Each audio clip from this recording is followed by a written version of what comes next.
And standing there, I felt two pains at once. The pain he caused me and the pain he carried from a lifetime of rejection. How do I grieve for myself and him at the same time? Why can't I close this door for good? Were the good years real? Did he ever love me? Some storms don't roar at you. They whisper your name until you turn back.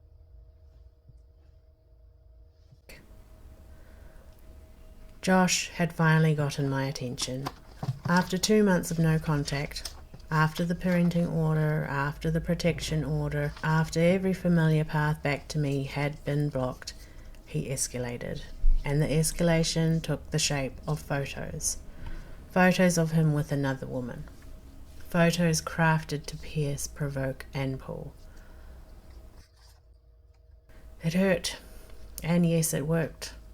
I wrote a long personal letter to him on Facebook. Raw, emotional, honest. I thought it was my choice, my voice, my processing. But looking back, I can plainly see it. My reaction was engineered.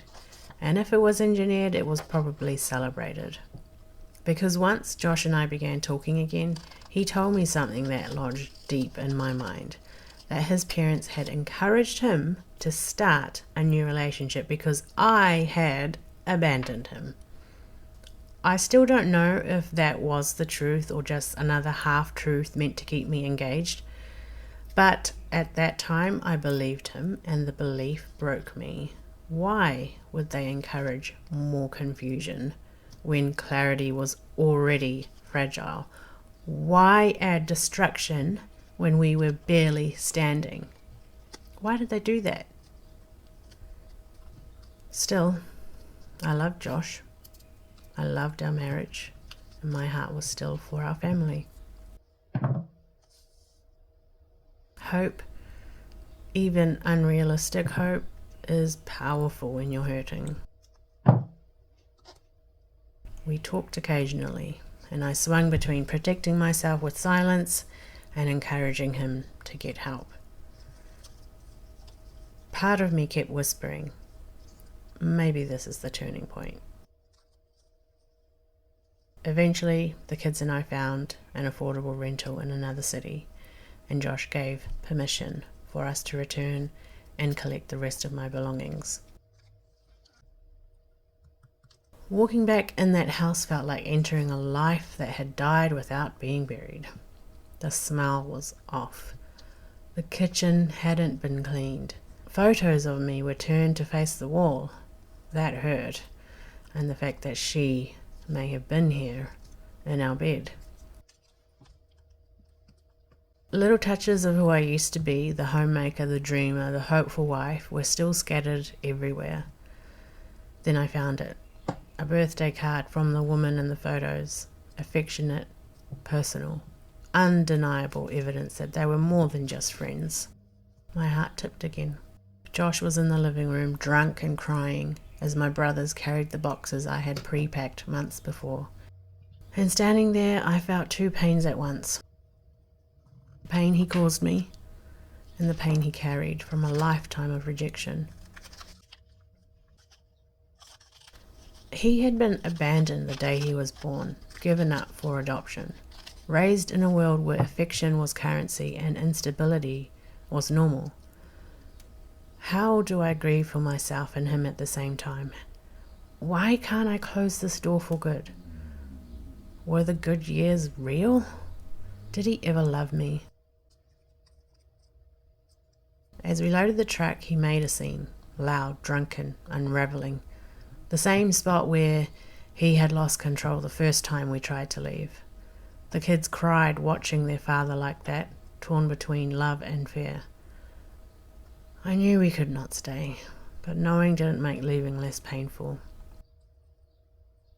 It was a dark time, a confusing time, a time when the enemy used two of his quietest weapons, false hope and engineered guilt. Back then, I didn't know what was happening, but now I do. When you finally pull away from dysfunction, Dysfunction often reshapes itself. It doesn't disappear, it evolves. After a boundary comes the countermove. The photos. The emotional hook. I'm with someone else. The rewritten story, you abandoned me.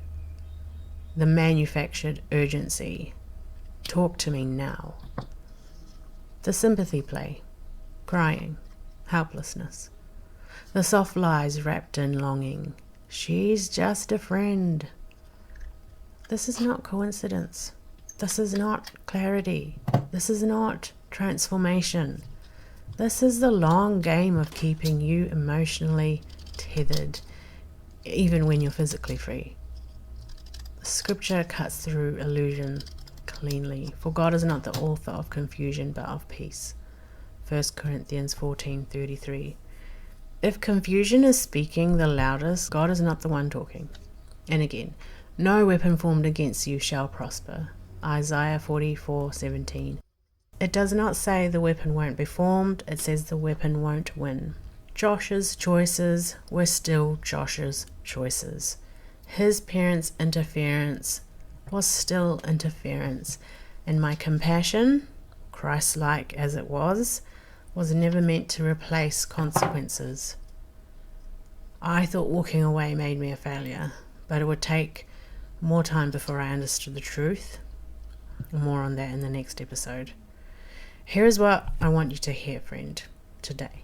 Escalation is not proof you made the wrong decision. It's proof that control is losing its grip. People often think chaos comes before we leave, but for many of us, the most chaos comes after we leave. Why? Because boundary breakers don't just lose access, they lose control. And when control slips, they reach for whatever levers they have left. Attention, guilt, fear, public image, sympathy, children, reputation. These are not signs of change. They are signs the old tools aren't working anymore. Break a pattern, and the pattern will try to break you back.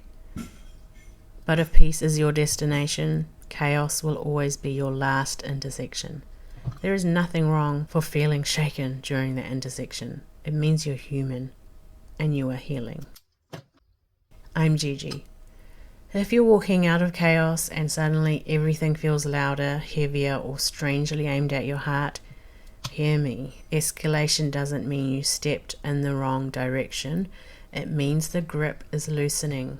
Keep walking, keep choosing truth, and join me next episode as we keep sifting through my ashes and watch where God brings life back.